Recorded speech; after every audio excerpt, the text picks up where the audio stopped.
Hello and welcome to We Got a podcast about Dragon Ball from A to Z, from Earth to Namek to Sadala. We cover it all. My name is Randy. And I'm super exciting Doug. And I'm 8 years in the making, Ken. We are the world's strongest under the heavens trio de dangers here every other week to talk your ear off about fights, goofs, and everything else in the Dragon Ball cosmos. This episode we're going to talk about some guidebooks and some art books and stuff, but first I gotta ask, Doug, how you doing? Great, man. Just finished the giveaway that I was doing on Instagram, TikTok, and Shorts.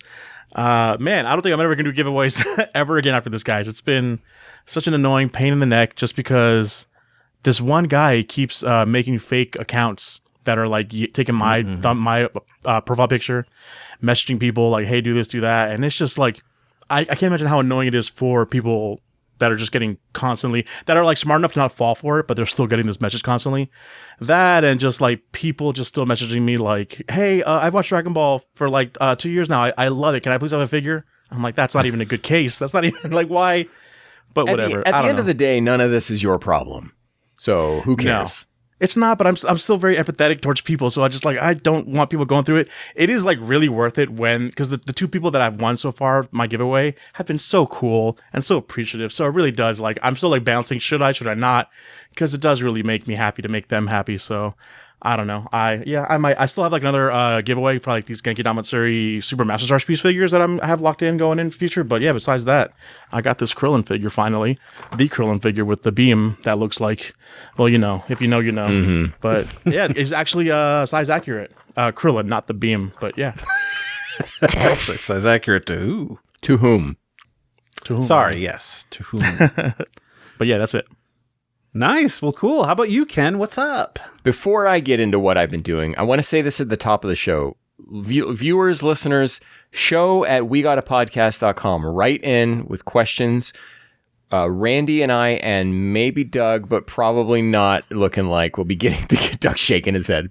We'll be getting together soon in person to record an episode of the podcast, and we are going to read your questions. So make sure that you write into show at wegottapodcast.com. We usually mention this at the end of the episode, but as I've stated before, most people aren't hanging around till the end. So we're saying this up front. Please write in show at wegottapodcast.com. Could not be easier for you to remember. And I was going to come to visit you guys, but I bought my tickets on Spirit, and since they're gone, sorry. Oh, no.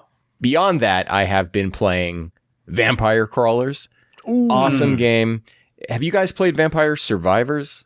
I did, yeah. No. That game's so awesome, so good. So, Doug, the same dopamine drip that is in that game is translated to this one in terms of a dungeon crawler, like an old classic MS-DOS type. Forward, go left. Yeah, go left, go right. There's treasure here. There's monsters here. On top of that, they've added in mechanics for a deck builder system. Oh, I love that. And battling with that, incredibly fun. And it's cool to see the way all of the same weapons and powers have been remixed into a new form for like playing in cards and not just something that's just running all the time on you. The dopamine drip is the same, Doug. It's $10. I cannot recommend it enough. Yeah, $10. I've probably already put like 20, 30 hours into it. It's, in fact, actually don't buy it. Save yourself. I heard you don't have time as enough as it is. It is too good. Something I wish was too good, because that's the way I remember it as a child, was Ace Ventura: When Nature Calls. Oh, the second one. Which is the second one, which I always liked more as a kid. The first one, I don't know. Well, first of all, the first one didn't have it on VHS, right? And back in the day, the one you had on tape was the one you loved the most out of a series. You know, right. Correct. For instance, my wife had the third Back to the Future movie on tape, but not the first two. So that's her favorite one because that's the one she would watch all the time. But with this movie, I rewatched it recently. Man, it does not hold up. And I don't think I think that first one especially doesn't hold up. It should not have held up at the time either. No kidding. This one doesn't. I was like, it's okay. If you like Jim Carrey, it's worth watching. However, what does still hold up is The Mask, as I've been going back. Yeah. That is an incredible movie. Correct. Cameron Diaz? Yes. That's a weird way to say it. But that's not how I actually say it. Yeah. awesome movie. And I'm talking about a movie that's 22 or 32 years old now at this point. But if you haven't seen The Mask, it does still hold up.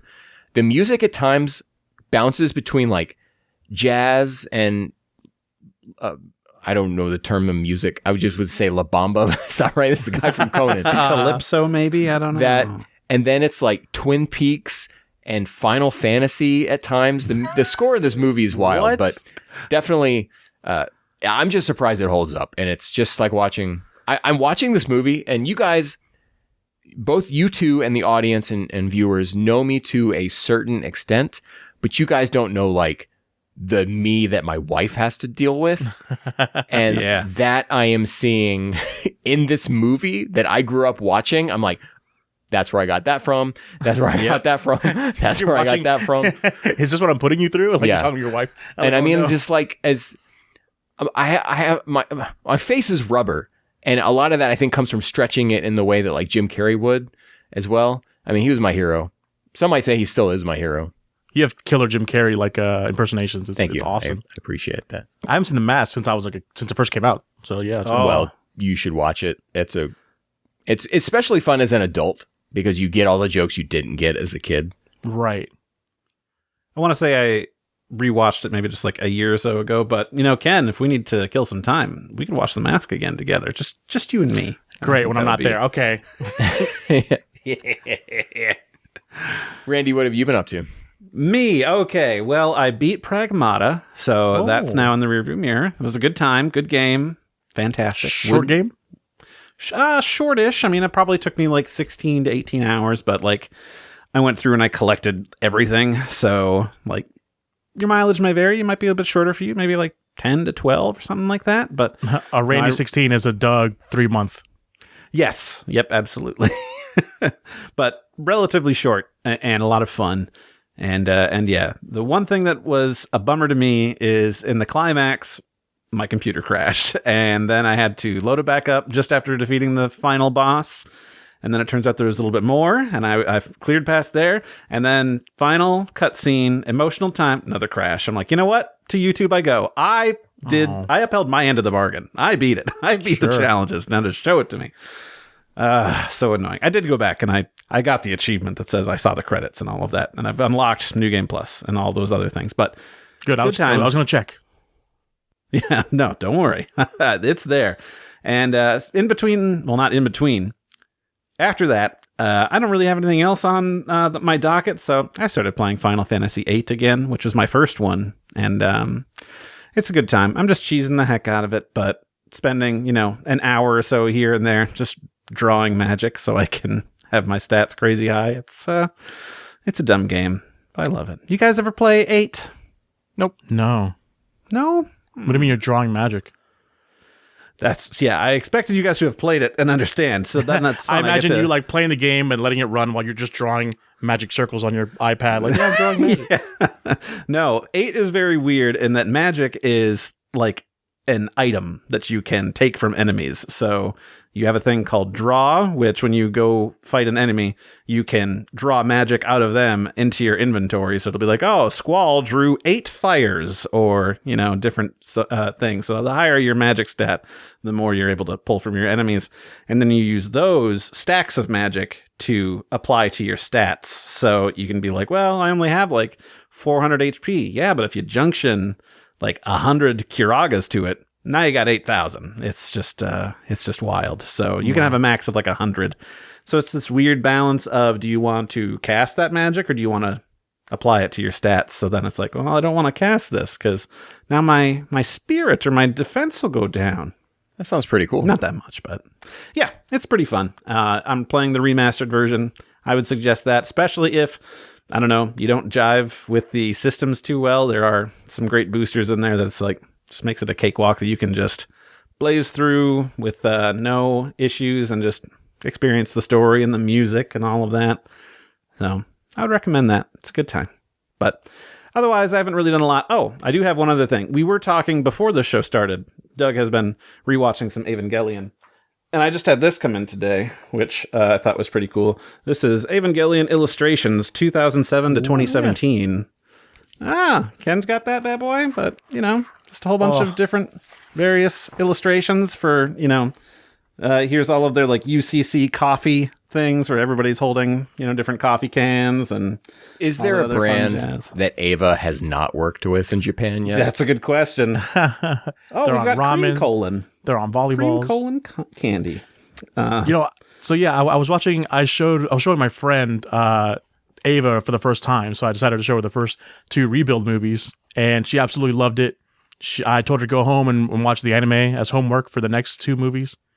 But I've just been having a great time. I think now, because we watched it, we did the podcast on this very channel. Check out those podcasts; they're really good, deep dives. Now with that understanding, watching them again, I'm like, things make a little more sense. And as I'm explaining, like, to my friend, like, okay, I had to be the explainer, so like, okay, I'm putting pieces together too. So it's been a really great rewatch. I'm now rewatching the anime series again too, and man, it's because I'm still confused. I'm still feel like I'm at a 30% understanding of everything. Still want to know where that soul catching net comes from. But yeah, no, I'm having a great time. One day after you watch it 8 more times, you might be at a... I'm like literally level. looking on Amazon yesterday, like, how do I buy these Blu-rays? I knew it was like something complicated. I knew like 3.0 has been like out of print and cost like $300 or whatever. But I'm like, I don't know. I kind of want to own them physically, but there's no like concrete cheap way to do it. So I don't know. You could 1, 2, and 4 for the rebuilds. You can very easily buy because they just re-released 1 and 2.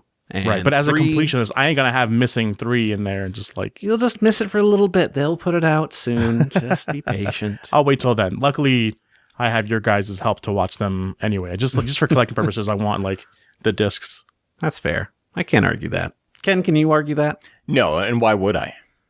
No, I wouldn't expect you to, which is great. So then we can actually just segue perfectly. I just wish someone would guide. I just wish someone would guide me through these movies. Like guides are the best. Yeah. Right? Oh, there we go, Doug. That's perfect. Speaking of guides, let's talk about some guidebooks. Oh. People may know I'm an aficionado of this kind of thing. I'm very lore-pilled.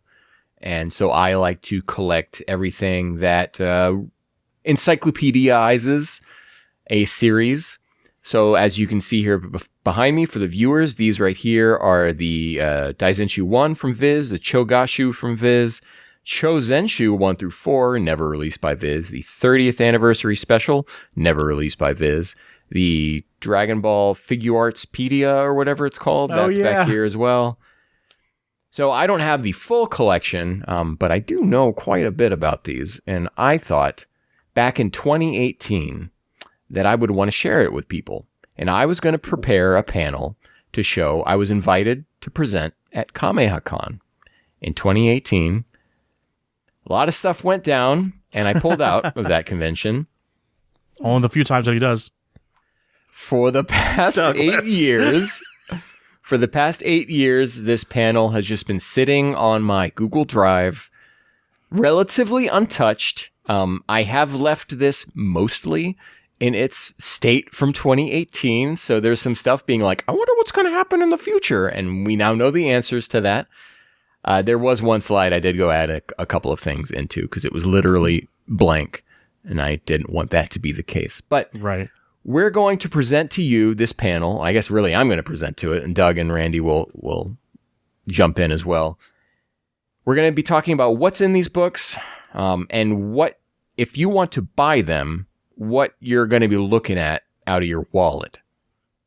Okay. Oh, you even have prices like on I've got current aftermarket. I'm all on it. I mean, love it. Yeah, there's no current market for a lot of these anymore. A few of them did get reprints recently, and so you can just straight up order them off of Amazon. Or official sites. Right, or if you have a Kinokuniya, you can just go there and grab it, which is where I bought my copy of Akira Toriyama The World. I just went there, had it in person. I imagine when it comes to guidebooks, there's not like a steep level of like scarcity with them. Like, so they're readily available for not too expensive, right? Like people aren't like craving for this as much as we are. It's like it's the us of the world, the three of us of the world that really like want them. I've been collecting them since 2018 as well. Maybe since the Daizenshus. We're gonna get into it here in a little bit, but Doug, you know the collector's market for anything Dragon Ball in the U.S. is over. It's done. Yeah, it's cooked. Thank you.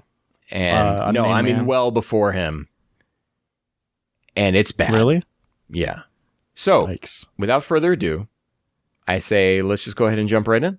Welcome to your guide to the Dragon Ball Guidebooks with Ken, Detective X, as I guess at some point I was still calling myself. I still even have the little logo for the logo true. here was from the Chouzenshuu, but then I wrote like Kamehameha because it was originally how this was supposed to be presented. All right, so a little bit about me. You're doing the full presentation. Yeah, a little bit Who about are you? me. I'm Ken. I used to do a show on the Game Theorist channel, which maybe people who listen to this aren't aware. I did have a show. I've worked with Matt Pat. I had a show on there called Crossover that I did with Drake. And maybe people are familiar with that show and going, oh, this is the same guy? Yeah, it's me. All right. When you first revealed that to us, I was just like, wait, what? Yeah. And the fact that they call you Kenny on there threw me and Randy off at least because we don't really call you Kenny. I didn't really start... I didn't drop the NY until like 2017, really. Mm-hmm. So pretty much anyone who knows me from that point forward, I always introduce myself as Ken. Gotcha. Everyone else has been grandfathered into still being allowed to call me Kenny. So, but even in my head, I don't think of that's not my name anymore. But, Oh, okay. I'm a wiki editor for the Daizenshuu wiki. That's still true. The unreleased. It's fun going through this thing 8 years later. All right.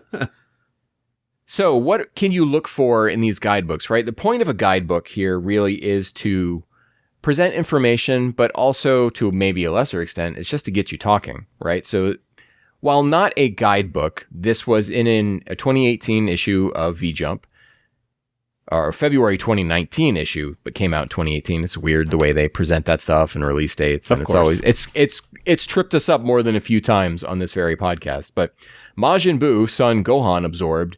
He catches Gohan off guard and absorbs him, gaining power on par with Super Saiyan 3 Goku, which is saying that Gohan absorbed Buu is as powerful as Super Saiyan 3 Goku, but shouldn't he be way more stronger? powerful?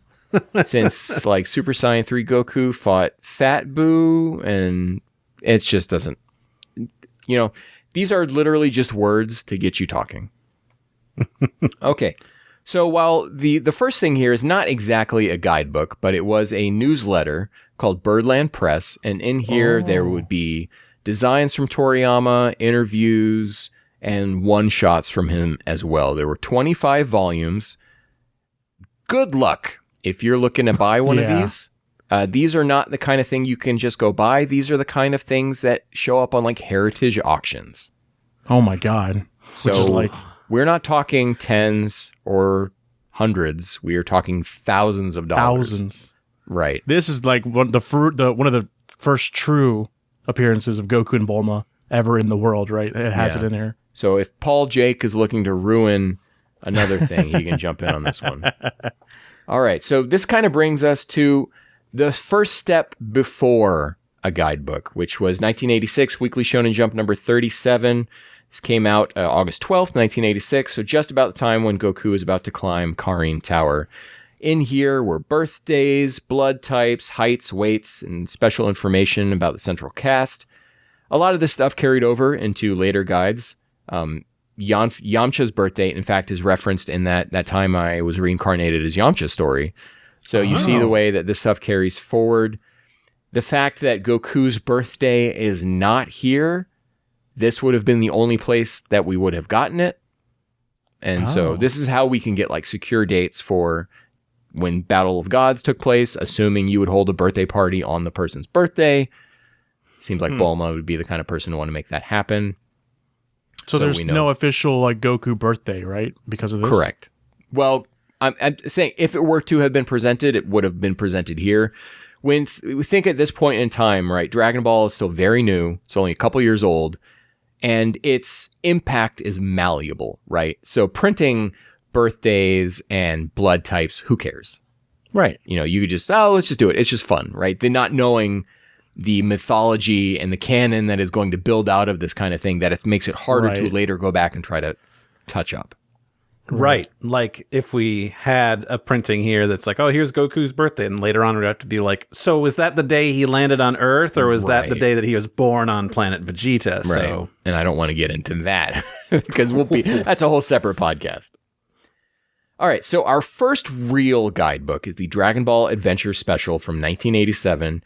This was released the same week as when Goku finally obtained that Super God Water from Karin to go fight Piccolo Daimao. Follows Goku's adventures and battles up to that point. Gives little fun character details through their like quote-unquote resumes. And they're showing like the characters performing their signature techniques as well. One thing I'm about to note in here is that there are some... I am obviously not fluent in Japanese. I'm not fluent in Japan either, but I'm not fluent in Japanese. And I was especially less so in 2018. So you are going to see some extremely, even if I were to translate now, it would be amateurish. These are even more so from 2018. So Bandit Bear, right? We kind of know him by that name. But here they give him the name Rikanto or Lycanth. If you go into DeepL and you type this in, it gives you Lycanthrope, which is kind of like a werewolf. So maybe that's the kind of path they were going here with this guy. But it's just that big bear with like the... Right. That Goku punches in the middle of the nose. Right. As far as I know, this is the only place he's ever been called this, but it is here. So there is interesting, strange little things in here. So then this brings us to Murasaki's resume, in which it gives us all the names of his brothers. So they are Kon, Cha, Aka, and Ao. That comes from this. Gives us his age, height, weight, and his comments, his aspirations. Is the land of the dead isn't very pleasant. It's revealing that he died. I guess when it was he in Muscle Tower at that point? Yeah. So when that collapsed, I guess that's when he died. You know, just giving us little additional information about that. This is all from this like little adventure special. Right. And again, I wonder, like go ahead. Mm-hmm. Well, I wonder like that this came out soon after the what you said in 86, like they gave us like birthdays and everything like that. So I wonder if like after 2 years, 3 years, they're like, we should write down some concrete like info about this series. Like this series is going to stick around for a little bit because it's like survived 2 years. I don't think so. I think they're just still having fun. I guess so. It's just like those, like why all of a sudden after 2 years, like, okay, let's do something. You put a book out like this to catch people up, right? So someone just now getting into the series might buy a book like this and jump in. The original retail on this, Doug, was 280 yen. Oh my God. Of course, that was in 87. If you want to buy this on eBay, you were looking at $300 to $400. Oh my God. Now, American? Yes. Now, I am I don't have any kind of deal with VIII, but I did look at VIII for most of these items to see. I know Doug is a big fan of VIII and everything they're at. So with VIII, you could find this for $74 to $670 in that range. I don't know if that's going to be condition of the book. You know, this is a book from 1987. Probably a lot of people back then didn't think to keep something like this in very good condition. Naturally. So that might be where that variation comes in there. But if you want to risk it on a $75 version, you find out what happens. So Ronfon, or Lanfon, because the pun is lingerie, her resume here gives us the name of her husband, Trunks. Ever heard of him? Which is fun because, she has a underwear type pun name and then oops. But not the same guy, most likely. Right. Or is time travel. He does time travel, yeah. He's abusing that time patroller job he's got. And then cheating on for somebody else who's got an underwear pun? Trunks. It's rough. And it does give us the sister of Akuman, or Devilman. Really? Yeah, her name is Marjon. Which I don't know if that's like a biblical pun or something. I'm not a big Bible man. I don't know. Okay, from here, we're going to be looking at the anime specials. So these are just some kind of ancillary books that came out focusing specifically on the anime, covering the Saiyan and Frieza arcs. Toriyama's drawing lessons, you may have seen that before, where it shows like how to draw Goku or Piccolo or Vegeta. And then there's also stories by Koyama and Maeda covering Piccolo and Vegeta. You may have come across these. They are more told like a light novel with official art. Well, I mean, those are neat. Yeah. I would have loved to own a copy of these, but yeah. Yeah. So now this brings us to Akira Toriyama, The World, of which there are like 4 different books with this title or variations of this title. That always confused me. Right. So the one that you can buy that has Goku on the bike, that's the one that got the reprint recently. And that is basically just an art book. All of these are art books to an extent of Toriyama's art beyond just Dragon Ball. So there's like some Dr. Slump in here, maybe some Dragon Quest. I'm not quite sure on that one. I'd have to go actually check my book right behind me, but I'm not going to do that because I'm operating a show right now. So there's the World Special, the World Anime Special, and the World of Akira Toriyama. So it's very complicated to find which one you're looking for. But the one in question that we're going to be talking about here is the Akira Toriyama, the World Anime Special. So the World reprint, you can just go get right now off of Amazon for about $25. I highly suggest getting it. It's just a nice additional art book to have that has a little bit of stuff you may have seen before and maybe some stuff that you haven't outside of Dragon Ball. They're also re-releasing the figure of Goku on the dinosaur too on import sites. So if you want that. Now, insofar as this Akira Toriyama, the World book, you're looking at anime special, that is. You're looking at the original retail, 390 yen. So again, dirt cheap. I mean, I don't know what that would have been in about the 1990, but maybe you were looking about, think of that maybe more around $10. Today, if you look on eBay, you can find this book for $80 to $160, or you can hop over to Buyee and grab it for $35. Oh, wow. Yeah, so huge delta, and you're going to notice a trend here. A huge delta between trying to find this stuff on eBay or going to sites where the market has not perverted itself into something like what we have over here. God bless you, Japan. Right. So over in V-Jump in 1991, we had like movie pamphlets. Oh no, we had V-Jump and we had movie pamphlets, but giving us like additional character biographies and stuff for movie characters and anime characters. And over in V-Jump, we have here them calling Tullis Son Goku's older brother. Also appeared as an enemy. So again, that won't cause any confusion. Right. Yeah. And at a certain point, at this point in time, Dragon Ball wasn't something so precious to worry about this necessarily. There wasn't the internet where people were going around and complaining about things like this. You just put this out there and someone might notice it and someone might be like, he's his brother. And then it's never addressed in the movie. And then they just forget about it. But we never forget. Of course. There are the Jump anime comics, and the reason that we're going to talk about these here is one very important one in particular, I think. They did these anime comics for each of the movies, printed hilariously out of order. They have character bios again, and then many volumes contain massive amounts of extra information just for the series at large, not necessarily pertaining to those movies. I have one of these. I think I have movie 8's pamphlet that I won from someone on the Daizenshuu EX forums back when it was that. Yeah. Hell yeah. Now, the one you want, Doug, is you want the one for the Trunks special. Because this is the instance of them giving us Super Saiyan Grade 5. Comes from this anime comic book. Where, you know, and we didn't specify what these are breaking down the movies or the specials into like manga. You've seen them before, this kind of thing. I know they would do it with like Aladdin or Lion King a lot, where they would just basically take frames from the movies, put those into a book form, and you're reading them as a comic. That's what these were. But in here, I remember being in a Sam Goody and coming across the anime comics of Inuyasha. They would have those, you know, printed color glossy pages and everything. It's like, I don't think I want this. So this is where we get Super Saiyan Grade 4 for the full power Super Saiyan at the time, or Super Saiyan Full Power. I don't know which one is Broly and which one's is Cell Arc. I can never remember. And then Super Saiyan Grade 5, of course, parentheses, the strongest form.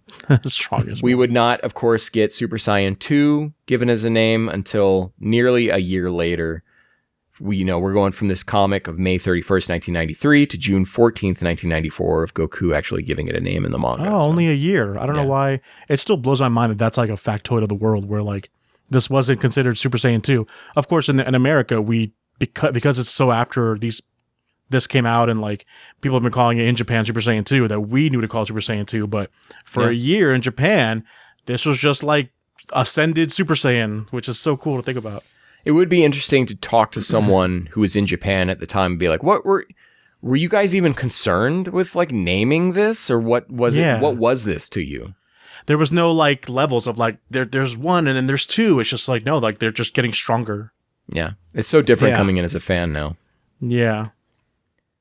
Original MSRP for this, 670 yen. If you go over to eBay, only 35. Not too bad. Okay. But you can get it for $8 on Buyee. For real? There There I we go, baby. Ooh. This brings us to May 23rd, 1995. Dragon Ball ends. Now, at this time, we are now over in, I don't know, maybe Weekly Shonen Jump or V-Jump. I'm not sure exactly where this scan originated, but they were advertising the Daizenshuu, which were really the first, what we know as when we think the guidebooks. That's what these are. And Doug is now showing off his Daizenshuu here. And they were getting you ready to buy these. Now, these came out pretty quickly after the manga ended. The volume 1 came out June 20th, 1995. So pretty much like right after Dragon Ball ends, they get on the move of getting these out. 7 numbered volumes, 2 card-ass volumes, and 1 supplementary volume, which is the TV Animation Guide Part 3. Commemorating the end of Dragon Ball, its comprehensive coverage of the series illustration, story, anime worlds, movies, and collectible cards. I don't need to tell you that. I'm sure you have heard about these as long as you have been a fan of Dragon Ball. That's what the These card are ass them. is. Card ass is those cards that are like holographic. You've seen them. They're in Kakarot.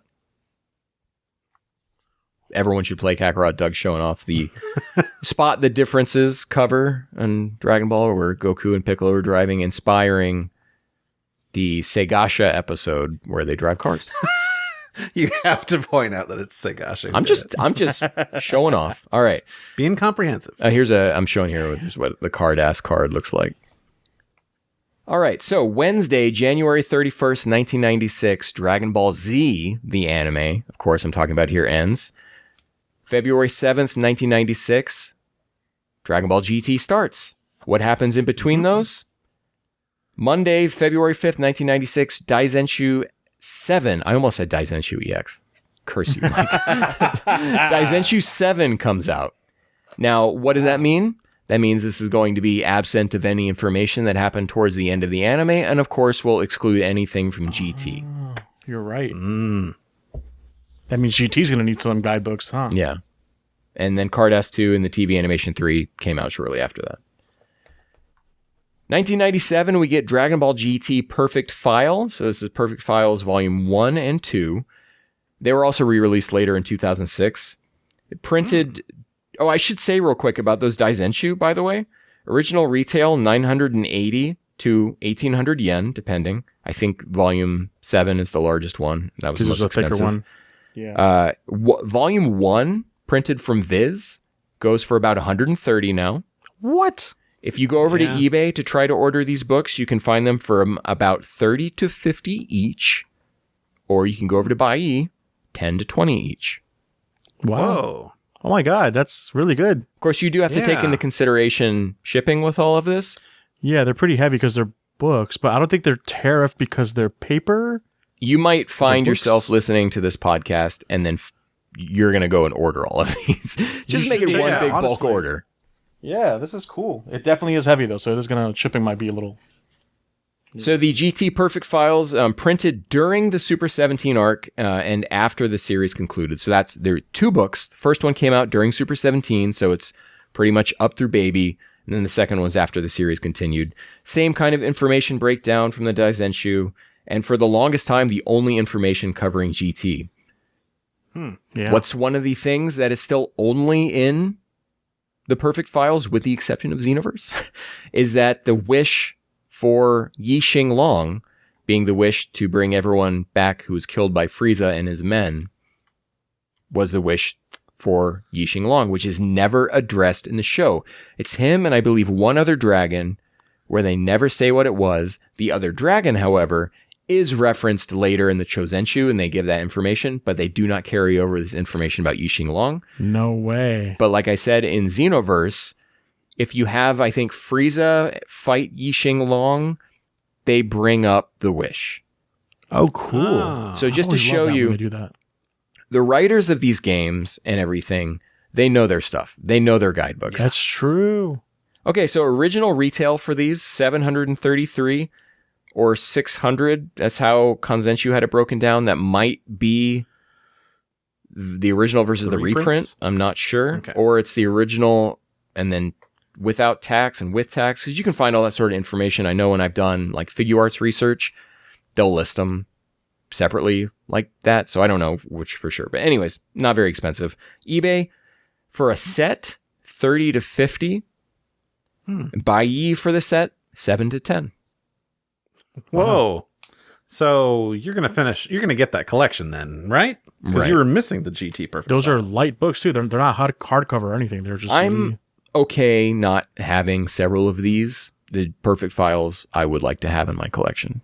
Yeah, There you they feel like something I always skip, but always meant to get eventually. But yeah, they're like smaller too. They're not like huge. They're yay size, and of course they're in Japanese, so I can't read any of them anyway. But I just like them to have them, you know. Yeah. This brings us to the revival era, or as we're going to call it, the rehash era. Rehash. Oh.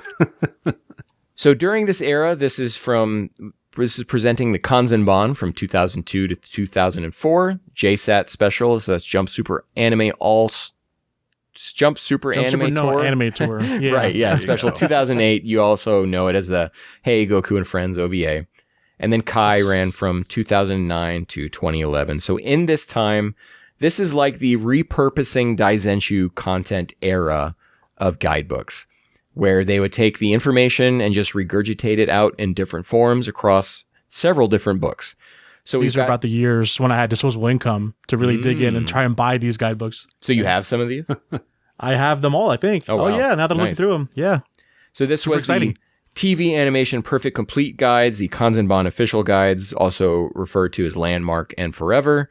The Super Exciting guides, it was a character volume and a story volume, and the Extreme Battle collection. So this is from 2003 to 2010.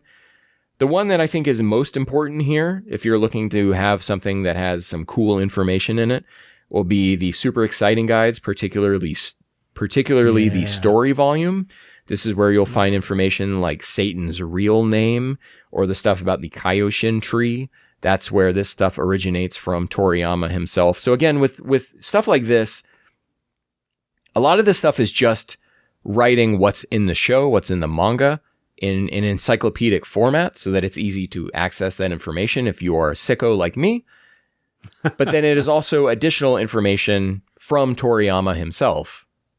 Some of this stuff here, in fact, all of this stuff here, that anything that was new from this era and from the GT Perfect files will make its way later into the Chouzenshuu. So, Oh, cool. an elephant never forgets, and neither does Caramel Mama, but we'll get to her later. Okay, so let's talk about MSRP for some of these. I'm not going to go into the original retail for all of these. I'm mostly just going to talk about the Super Exciting guides, particularly what you'll find for that story volume. Original retail, 630 yen. eBay, $50. Yikes. Buyee, 4 to 6. Oh my For God. which one was this? The story, Super Exciting Guide story volume. I know. Oh, I'm telling you guys, okay. the American market for this stuff is so ruined. It's insane. That's what I was thinking of in the beginning of the episode when I was saying, like, there can't be much, like, scarcity of these. Like, for me, it's asterisk in Japan. Like, it's like, they're just there. They're not, like, trying to gouge money out of you guys. Yeah. They're just available there. You're going to make me put together a cart and really have to weigh what I'm going to Use coupon code JABAZ to get 10% off your first purchase. Oh, because I've never used Buyee. As I was putting this together, that was what I was worried about, was the damage I'm going to do to people's wallets here. And then maybe over in Japan, they'll notice a sudden surge of these books, and now they'll no longer be as cheap. And then Ken, you are worse than Logan Paul now. that Thanks Paul for ruining the Jacob market will find out in about Japan. it. Yeah. Is it Logan or Jake? I don't know which one. It's Logan. Who cares? Who gives Golden a shit? Warrior came out in 2010. This is one volume. It's a treasure trove of anime-specific promotional art. Brand new Dragon Ball art book in over a decade. Interviews with animation and staff members. And then here, again, this is the 2018-ness of this all. As I wrote, is this the art book to be included with Funimation's upcoming 30th anniversary set? Thinking emoji. It was not. It was not. The art book that did come in that set was pretty cool. Did have some stuff that we haven't seen in a long time. Like that's where the Sheeta Garlic Jr. art is, and some Sheeta Zarbon, and it's Sheeta going full Sheeta too, by the way. So like gangly and stretchy muscles and everything. It's the neck isn't shaking because it's a still book, but you would have to imagine if it was animated, Garlic Jr. and Zarbon, they'd be shaking it. Yeah, they would be shaking it. This book is really nice too, just because the front cover is like got a little bit of texture of it. Like the gold in his hair is like a different like texture than the yellow of his hair. It's cool. Yeah, I want this one. Thanks for rubbing it in, Doug. Original retail 1,200 yen. Okay, eBay $80 to $200. Oh my god! Baiyi, this one is a little bit pricier, $30 to $40. Damn. Okay. But It's not so bad. It is a nice book, but I think it's only like 100 pages, so you do want to take that into consideration. It's very thin, yeah, but it's like a size like of the Daizenshuu. So up next, these are not guidebooks per se, but these are the Dragon Box books. So the Dragon Books, which came in each volume of the Dragon Boxes. Again, Randy, you know, we're all showing off the stuff that we have that each of us doesn't have. You know. Yeah, they're the American ones, obviously, but, you know. So these had like mini guides covering characters, episodes, designs, tidbits relevant to each release. 7 different books in Funimation's release, of course, because they did across 7, whereas in Dragon Ball in Japan, it was just the 2, I think. What's neat about these is that the information in each of these books adheres to Steve Simmons' subtitle terminology. So you have, you know, like Kuriden over Krillin. Like this was not a set made for dubbies, which is probably why they'll never print it again. Right. So what's to give you guys a kind of a quick look at what these Dragon books looked like if you've never seen them before. This is just what it was. So there's data, character design, see that one of Frieza back there. And then it's like best couple, snazziness champion, heroicness, strong wife factor, just kind of like cutesy fun stuff like that. Stuff that's from the series. They're not making anything up here, but they are having fun with it. Now, was all of this information and these graphics and things new for this, or were these imported from any other sort of this is information brand new. booklets? Brand new. Oh, interesting. Yeah. Wow. Okay, so the orange bricks also had, you know, words printed on paper. I love this slide you have. Yeah. Now that's what I call remaster, quote unquote. Yeah. As you can see, I present this slide in 4x3, where all the other ones are in 16x9. Didn't even notice. God damn it, Kenneth. So we have fun here. They make great paperweights and coasters, you know. All right, so now we're over in the modern era. Of course, this is now anything 2013 going forward. First of this is the Super Art Collection, or the Chouzenshuu, which was printed by Viz as the Super, what is that? A Visual History, Dragon Ball Visual History. Yes. Man, it's a mess. It's got a really crummy translation in there. They're still using Hercule. Really? In the book, so I want you guys to think about this. Viz printed volume 1 of the Daizenshuu, which is like the complete illustrations, okay? For whatever reason, when they were translating out in a visual history, they refer to all of the Daizenshuu as complete illustrations. Oh, no. Yeah, so that book is a hot mess. I remember getting that book right before I had to have spinal surgery, so it holds a special place in my heart as being a bad time in my life. Yeah. I got a bad book and bad surgery. Well, a good surgery. It helped, but, you know. Right. So just one volume released alongside the Chouzenshuu. It's basically just Daizenshuu 1 updated. So it goes all the way through the Kanzenban era and everything. And it will be releasing, guys. It's not out yet. It will be coming out on October 1st, 2019 as from Viz's Dragon Ball A Visual History. Whoa. Can't wait. And if you want to go find that, it's still on Amazon, $30. Go pick it up. Wow. Yeah. I wonder if I have the Japanese version or the American one, because I was really importing back then. I only have the American version. I never picked it up. Okay, so now this is the creme de la creme. This is my specialty, what I love the most. This is the Chouzenshuu, the Super Complete Collection 2013. I bought mine in 2015, and according to my email receipts from HobbyLink Japan, I paid 2190 yen. Back then, I think it was around $18 each. That's a crazy good price for this. Original retail, 2,200 yen. On eBay, each 60 to 250. Of course. Oof. Ouch. On Baiyi, 30 to 60 each. Oh, okay. Still pretty. Yeah. I mean, because they're like thick books, right? So they really feel like a premium product, I guess, just because they have combined. Now, if you are looking to purchase these and you can only get one, I'm going to say get 4. That's the one that is the big encyclopedia. I mean, yes, if you can. But if you can only get one, get the one that has all the encyclopedia terms and everything. I think that's the best one to get. I think of the 4, my favorite is 4, obviously, and then I think I like 1 as well. 2 and 3 are just anime stuff. I like the anime though. There's character designs in there as well, but I think for someone who's coming at it looking for the meat is in 1 and 4. 2 and 3 are still good and still like huge books, and so there's a lot of stuff in there. But yeah, it is very much anime, going through each arc of the anime, like step by step, almost plot beat by plot beat, and then there are episode summaries in there as well, which is where I found the kanji for that place that Kami and Popo go in the Garlic Jr. arc. I found that in the episode guide from Volume 3. That was the only place I could find the actual written. Someone wrote it down for me. Huh. So you might have answered this already, but is this like, how similar is this to the Daizenshuu? Are these just combined Daizenshuu, or are they? Is it worth getting both separate sets if you? So if you have the Daizenshuu already, and if you have all of it, including that supplementary TV and animation part 3, then only get Volume 4. Because it is literally reprinted from the Daizenshuu. Okay. 4 is the one where they went in and added stuff from the Perfect Files, super exciting guide. That's where I think all of that stuff is. Everything else is just reprints. So 4 volumes, largely, and you think about in 2013, this was a promotional tool for Battle of Gods, because Beerus and Whis are in here. There is stuff from Battle of Gods in this book.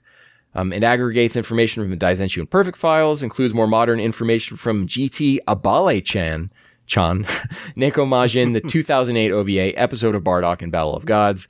The characters, techniques, and other concepts from the original work left out of the Daizenshuu are incorporated.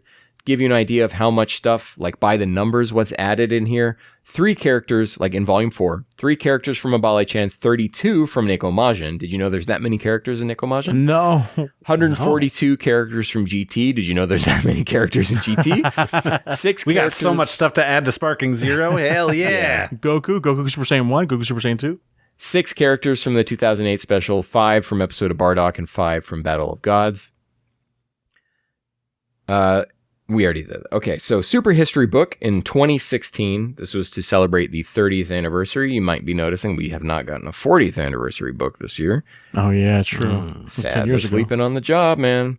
Well, not for figures. Well, anyways, this one, if you want to purchase it, you still can. Amazon, $45. This is also 10 years later, it's still available? This is one that I have still seen in store at Kinokuniya as well. This one's not very hard to get, $45 on Amazon. Original retail, 3,500 yen. eBay, 60 to 80, which gives you an idea versus like where else you can find it, how it's not really being treated as a rare item yet, but it will be one day. Baiyi, 20 to 30. But at that point, you're having to incorporate shipping, so you might as well just go ahead and get it from Amazon at that point. Yeah. And this is a cool book because, well, we'll get into it in a second. 1 volume book, first book released after Super, and I think maybe aside from that Figure Arts book, the only one as of where we're at now. It's a celebration of Dragon Ball's anime history. It's filled to the brim with interviews, history tidbits, design sketches, Toriyama's Tankoban comments, updated merchandise, and video game chronology and art from mangaka fans of the series. It includes Toriyama's designs for elements from Super up through the Universe 6 tournament. Wow. Let's take a look inside here. So you've got the sketch version of the final chapter of Dragon Ball. You've got the designs here of Universe 6 and everything. You've got art from different artists. So there's stuff in here like from Oda, Kishimoto, the Yu-Gi-Oh guy, who I know that's Takahashi. Okay, there we go. I was about to be like, I don't want to disrespect him and not remember his name, but yeah, he's got his art in there. I think Murata as well. So everyone came out to do like a little special image for this. You've probably seen some of these online before, but it's cool to have the book where all of that is from. And I went too far on my end. And then you've got it's just like different character sketches from Toriyama that I don't think were in any of the other books. So it's just cool to have this one. I was trying to turn my light on where the book I have, it's not, the battery's dead on my. Well, I can see it. That's, the contrasting colors are enough. I can tell it's there. Hell yeah. Okay, so let's talk about how seriously you should take these. All right, perception versus reality. There The we go, here we guidebooks are not, the stone tablets sent down from God No, for Moses, right? The guidebooks are the often questionable guide to the dragon world by a bunch of randos. If you've ever seen those like DK books of like Superman or Star Wars or whatever at Barnes & Noble, effectively that's what these are. We have just like pushed them in the Western fandom to such legendary status, which I think is part of why you're seeing that price differential between what they are going for on eBay versus how Japan looks at them. Well, it's a sense of like, oh, this is like a book from Japan, so it must be right no matter what it is. And it's like, I'm sure the people in Japan don't feel that way. It's just like if we got a book here in America that is in English, it really is like, yeah, don't take it too seriously. So something like I have like this, The Legend of Final Fantasy VIII Creation Universe Decryption by Third Editions, which is just kind of going through just sort of all that information. There's no pictures, but it's just a thick stack of book. And obviously they'll have some citations and things here or there, but like a lot of it's just not. So it's kind of like, here's some randos writing about a thing. Or it's also like, well, when I say randos, these were people who were officially contracted to write these things. But, Right. It might be more akin to the Ultimania books that I've got down here as well, or like the Zelda Encyclopedia series that Dark Horse has been putting out. Things like that. That's going to be, yeah, exactly. Randy's pulled up his. So clean. That's going to be a more apt way to think of it. So to quote Toriyama, I think the staff who make these books always have a rough time of it, but this one looked even more hellish than usual, in reference to Daizenshuu 7. They really did a great job. I'm ridiculously forgetful, so despite being the author, there's lots of stuff even I don't know anymore. It's a book made by the fans, but it's not perfect, and it's just something to kind of have to remember the series by and to look through. Something for Toriyama to look through, be like, what should I do with this story? What did I do before? In large, this was put together by Caramel Mama. I love Caramel Mama. Whenever I do wiki like entries, I try to emulate the way that their teams wrote in the way that they would break things out. So Caramel Mama, I think they put together like VJump, and they're like a design publishing company. So they like put VJump together. They put different magazines together, and they put these guidebooks together. So here's some oddities, right? We've talked a lot about these guidebooks and how they're great, but they're not perfect. So what are some of the weird things in here? Well, the rapid fire super donuts, which are used by Boo on... Who are they used on exactly? They're used on Gohan, but the guidebook says Majin Buu temporarily prevented Goku's movement with this technique. Yikes. But they're used on Gohan. So, people are not perfect. Goku's character bio in the Path to Power movie, or the 10th anniversary movie, talks about how after artificial human number 8 is destroyed and Goku was so angry that he was about to become a Super Saiyan. Why would you say that? Like, there's nothing. Why would you bring that up? You could just say he was mad. Angry enough to become one. Yeah. Super Saiyajin. In the Super Kaioken, which is used in the first episode of the Afterlife Tournament arc in Dragon Ball Z, they say that after Goku powered up to Super Saiyan Grade 2, he instantly amplified his inner ki and further drew out his abilities. What was the... Whoa. He was going Grade 2 here? Well, Doesn't look like it. Yeah. It's just very strange things. So, Vegeta's Big Bang Attack entry, right? It goes through and it talks a lot more about Big Bang Gallic Cannon. He says this is Super Saiyan Vegeta's version of the Gallic Cannon, except the way the attack is fired and the manipulation of ki is different than the Gallic Cannon. The attack's range is different than Gallic Cannon. And so why are we talking about Gallic Cannon? Just leave it, talk about it on its own, right? I can kind of see what they mean, but it's just a roundabout way of saying it's a different move, but by the same guy. I don't know. We have Gotenks' Super Balloon Bomber, which is called the Balloon Flash Bomber for some reason. I don't get it. When it's like actually said right there as the Super Balloon Bomber. Right. So in the timelines here that are presented in these books, so we have the movie 7 pamphlet, which presents 2 timelines. The Daizenshuu presents 4 timelines.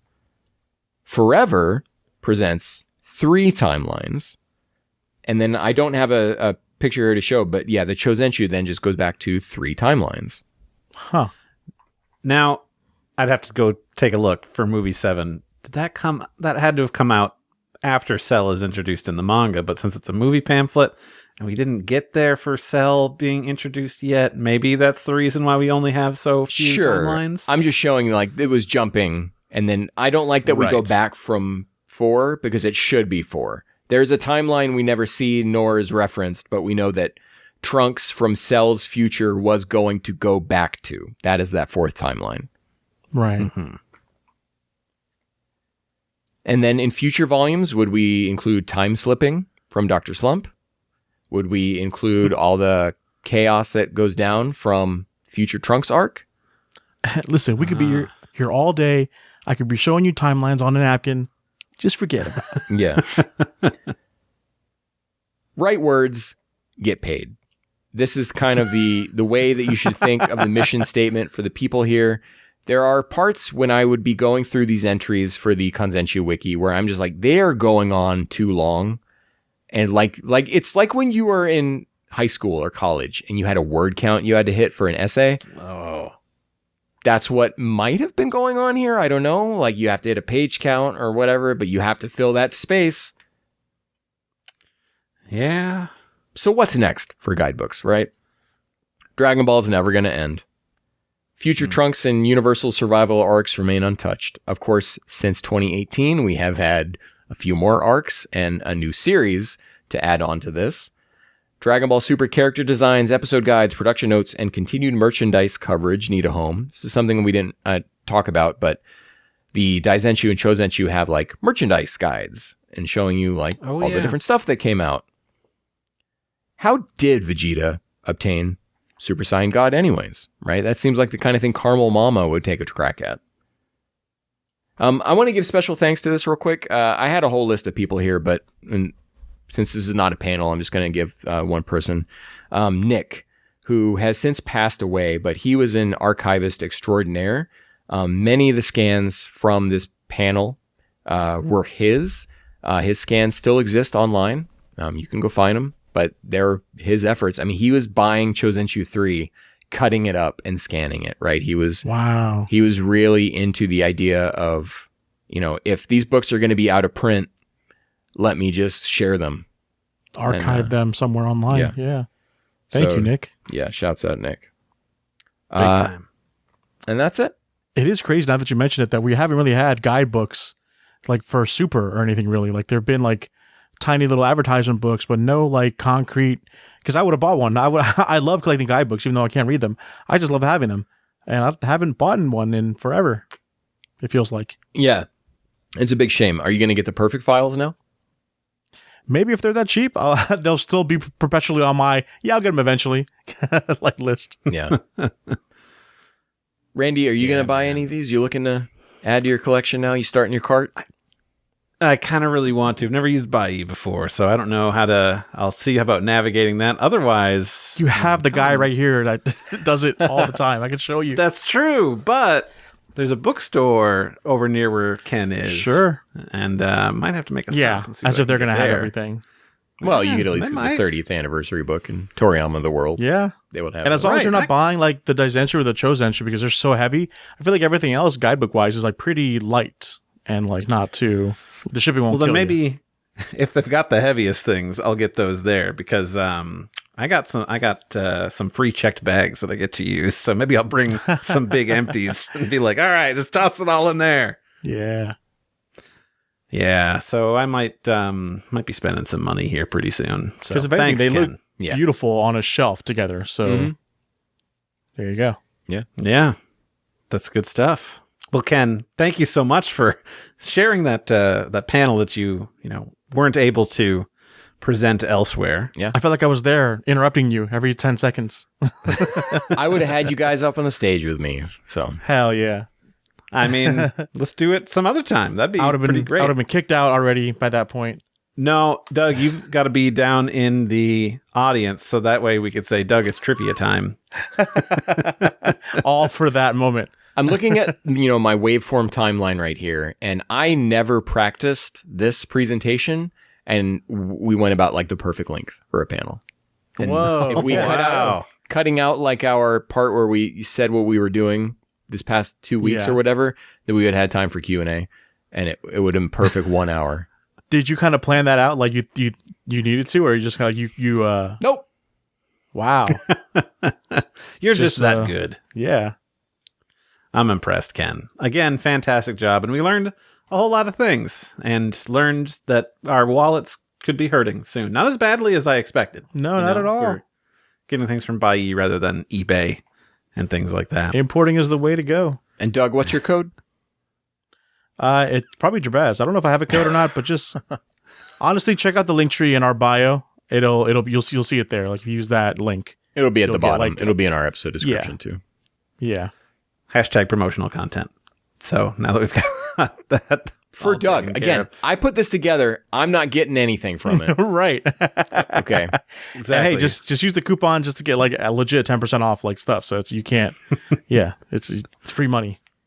Heck yeah. Well, here's some free time to sit and think about some things. I mean, it's going to be like a 10-second wait. But anyway, we're going to take a quick break, and then we're going to come back to hear what you guys had to say about guidebooks and all that other fun stuff. So we'll see you in a sec.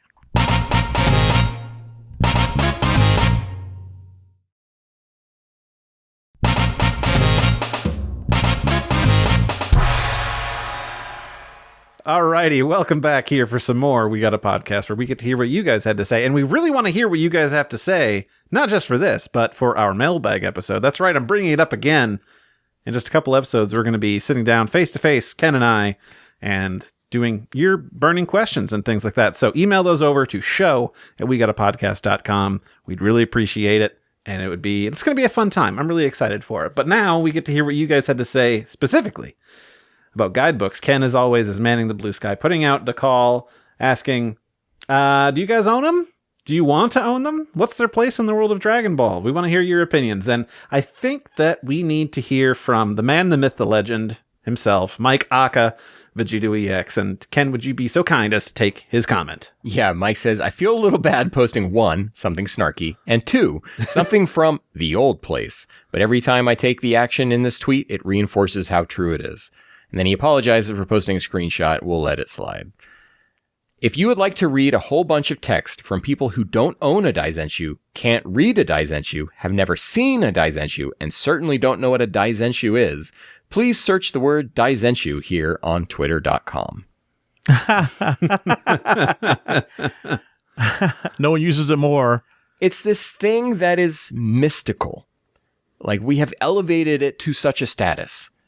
Yeah. The Dead Sea Scrolls. Yeah. Almost as bad as that, yeah. I think it's something that deserves a translation. I believe there are Spanish and French and like German translations of various books of this, but nothing English that we have outside of that first book. And then, of course, a visual history, which gets stuff wrong. And I think there's also like they give like Nakatsuru the wrong name or something. It's something weird where they give someone else the wrong name. If nothing proves more than Dragon Ball fans can't read, it's that out of the 7 Daizenshus, they gave us the one that is just art. That's just pictures. Well, and Naruto has data books, and like Jujutsu, Sorcery Fight gets character books translated, all sorts of different things. But Dragon Ball won't get these ones translated. It's just maybe they truly know Dragon Ball fans can't read, and so that's why they're not bothering. Like, I'm sure the numbers are there. Unironically, is that why? Yeah, like the numbers aren't there, and like whenever they release books like this, they just don't sell. They don't want books, which is a real shame. The translation environment is so tumultuous right now, anyways, that they're not going to spare their translators for this, and this translators who work on this may not be up to snuff. So who knows? Like, there's a lot in here to translate, and a lot that if you get one word wrong, you're going to have the internet jumping on you. So it's like, I wouldn't want to take it on anyways myself. I wouldn't blame anyone who said like, no, I don't want to take that. Yeah, but there are some crazy, awesome fans out there that do some translations of these. Yeah. I believe Julian from Daizenshuu has said like that he would want to do it, which would be great. Yeah. But if he gets one thing wrong, it's knives out. That's true. We'll get you. I'll take this one here from Jake, otherwise Doug number 2. Jay Lunar says, I remember being so excited when Daizenshuu Volume 1 was localized and brought to the West, only to realize shortly after reading through my purchase that it was clear Viz had no intention to release the rest. It was just an art book. Viz's decision to not localize the Daizenshuu or even Chouzenshuu books is one of the biggest contributing factors that led to the Western Dragon Ball fandom being condemned to centuries of internet arguments. You know, that and basically everything Funimation ever did. Winky face.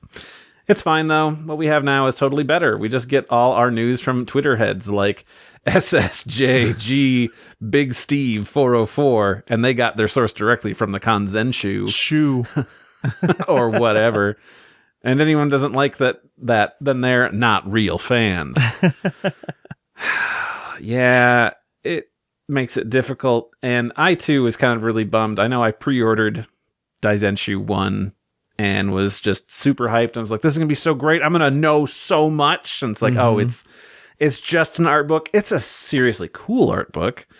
But yeah, I was let down. They really swept the rug from under us with that. Like, yeah, the disappointment was crazy, man.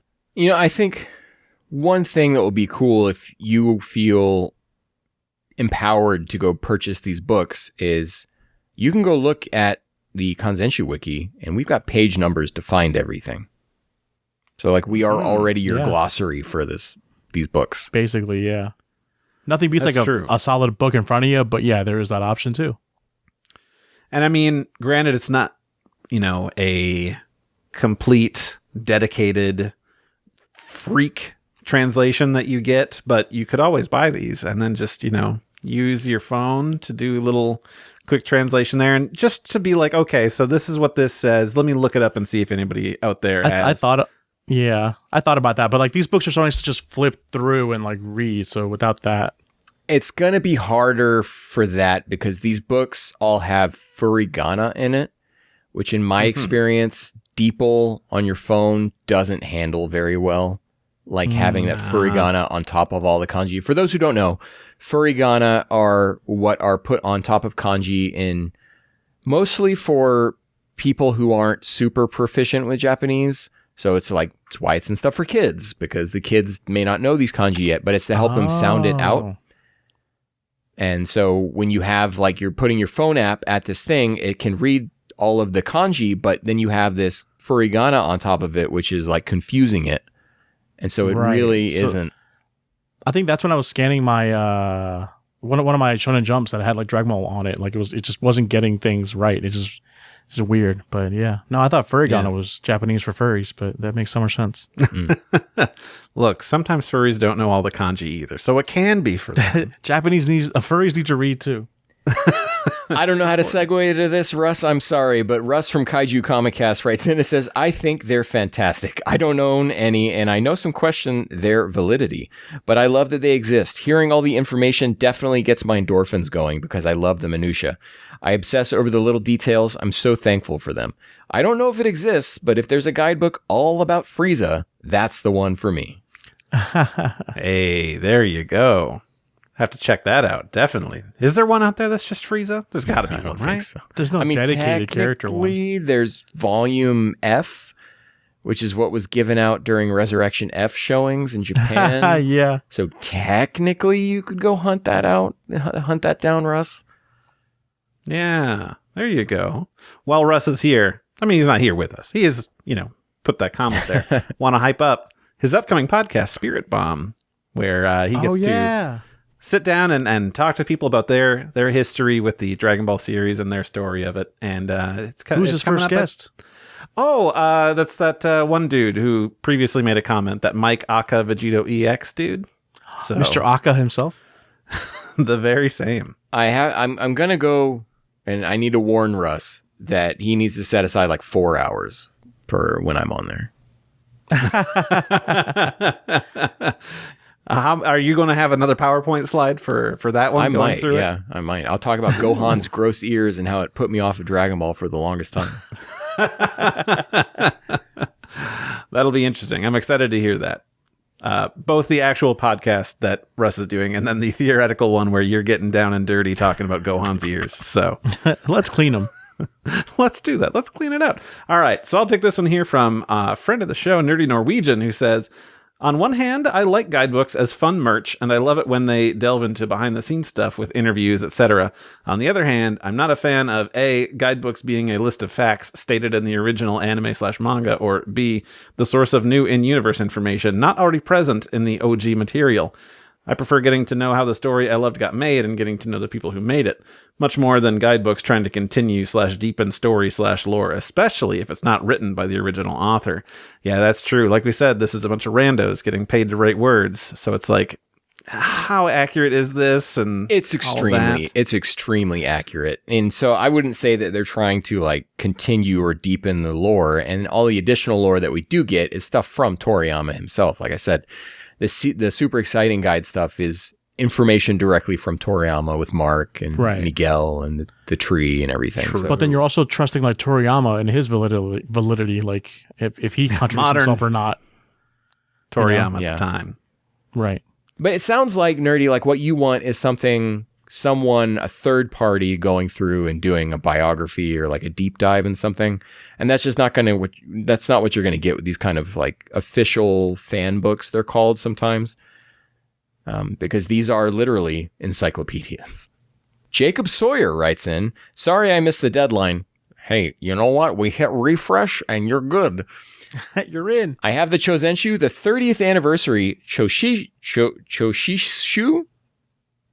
There you go. The Chouzenshuu art book, landmark and forever. I love them. As someone learning more Japanese, they are really fascinating. Is the Chouzenshuu, is that these, the omnibus digest I think that books? is what they're called. Okay, yeah. I'd have to go back. You had it in your slide of like, oh, and there's this one. No, I know the Chouzenshuu is the art book, but the you have the Chouzenshuu. I don't feel right saying that word. It feels a little wrong, doesn't it? Let me just keep going here because you had it. I swear. Yeah, Chouzenshuu is the 30th anniversary. Okay. Book, the super history book. Okay, I see. Oh, okay. Okay. So not this. I don't like saying that word though. So the 30th anniversary book. I see. Yes. They are great for learning Japanese again because they have furigana in them. So if you're not familiar with how a kanji should be read, it's right there. And then you can go over to gshow.org, turn on Japanese keyboard on your computer, type it in, and figure out what that word is supposed to mean. And now you learned a new word. And there you go. And then you figure out that really Dragon Ball just uses the same 20 words over and over. You have Taos and Kyushu, and that's just over and over and over. We've got Matt, Music Fighter, who says, well, I wish we had more officially in English other than Daizenshuu 1, the Chouzenshuu, even though it uses the H word, and the Z Dragon books, it might be better for everyone that we don't have official translations with a bunch of dub terminology to keep the whiners happy.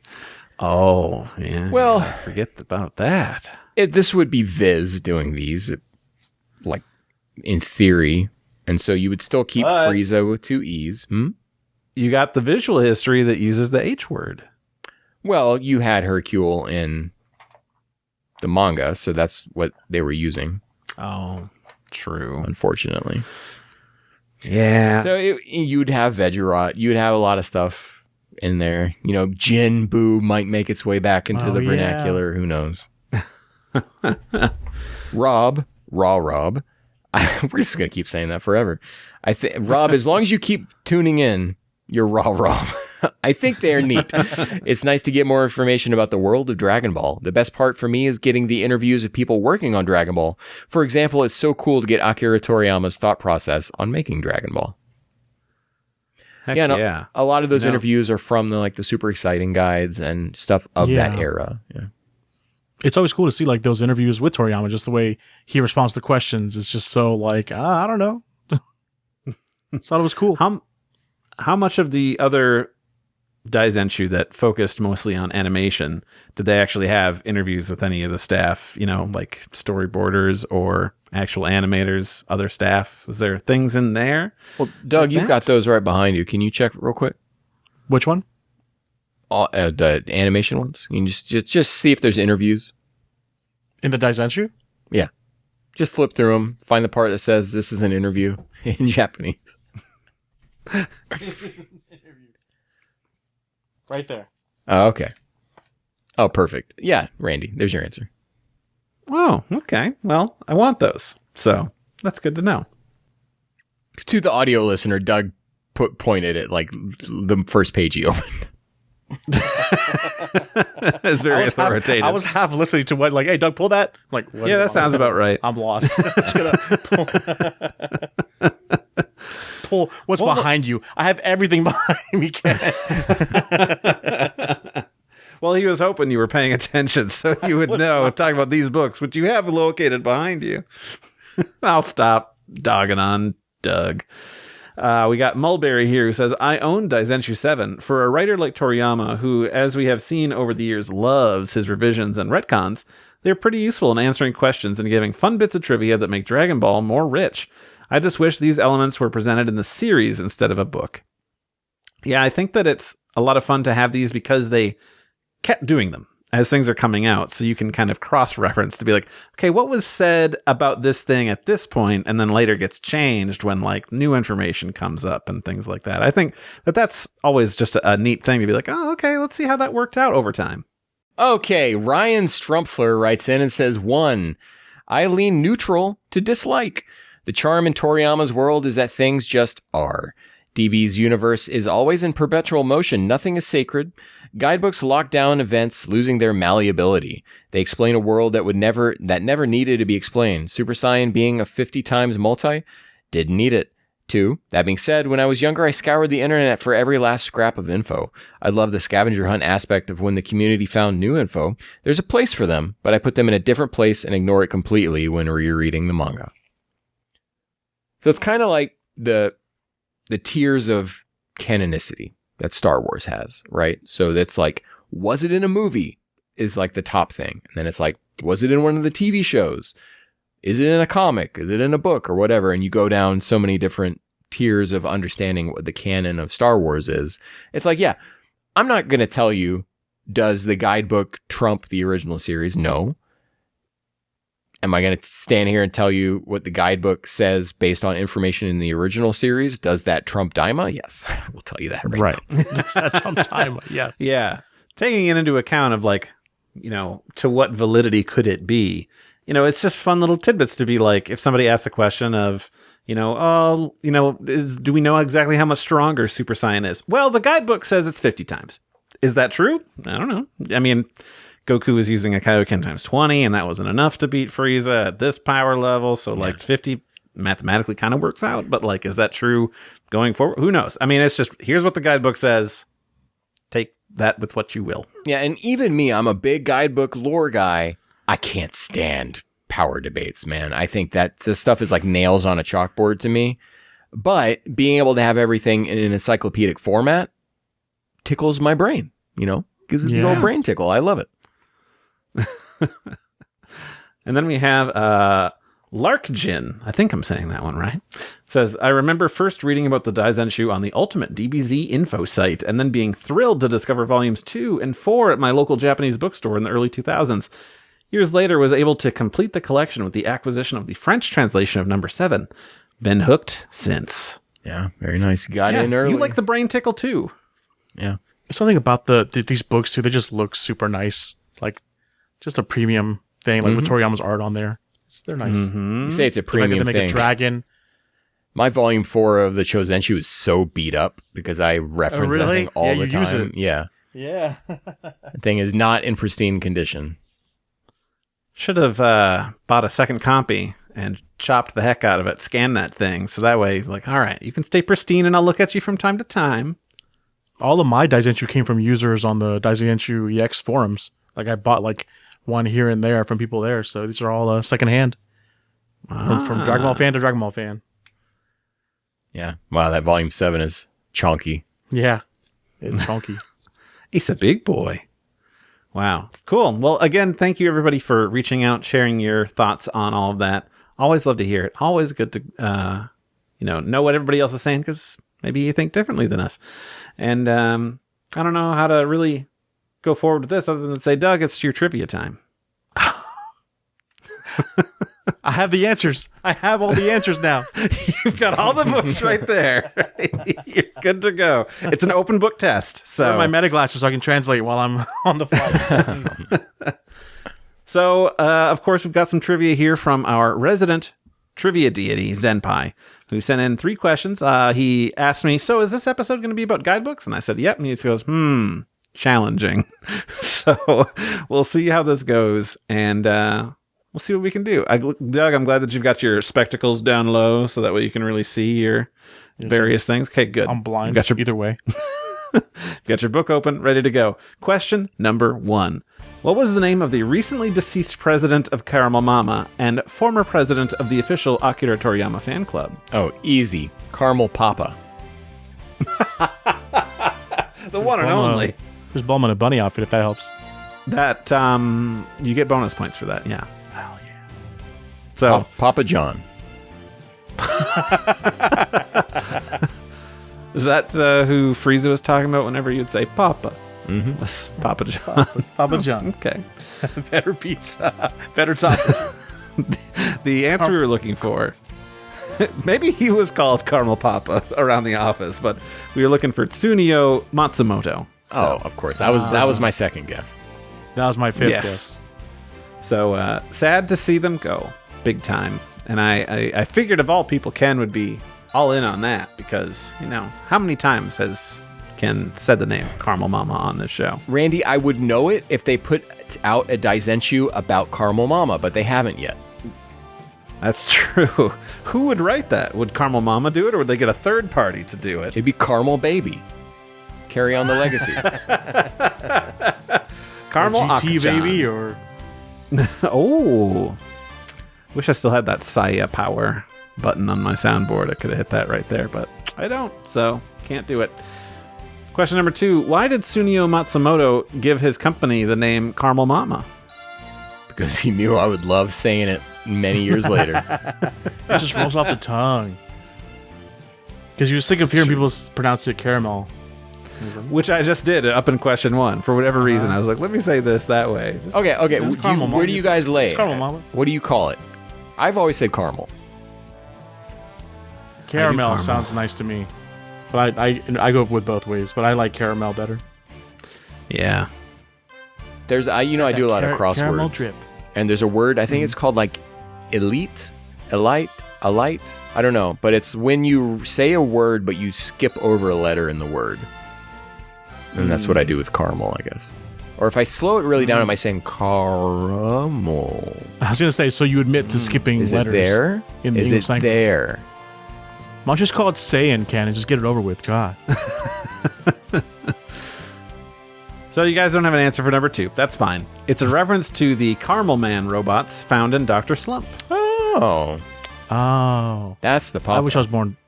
That's the Papa. Yeah, Wait. that's the Papa. There you go. Hold on. Are those are Dr. Mashirito's robots, right? The Caramel Man? No clue. Which means he's the true papa. So, Time to start reading Dr. Slump. So Mashirito and Tsuneo are the Papa and the Mama, and then the Caramel Man robots are the Caramel Baby?